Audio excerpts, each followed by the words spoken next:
Tēnā koutou.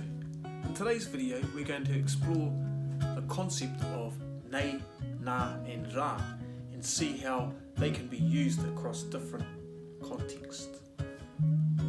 Essentially, nei indicates here, by me, by the speaker.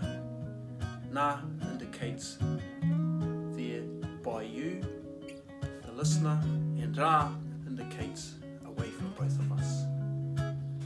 Here's an example. He pene tēnei,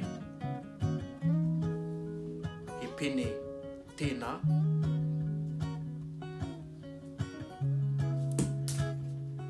he pene tērā.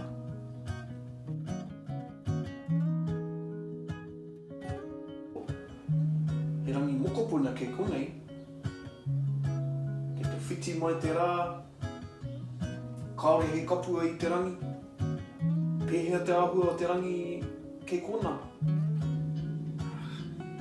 Kei te ua ki konei, e ahua makariri.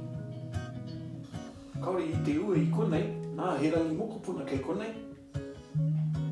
I te kōrero I kia maia, e ai ki ai kei te ua ki kōrā hoki.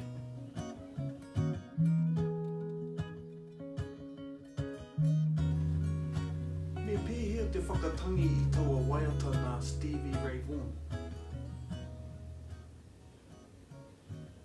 Me pēnei.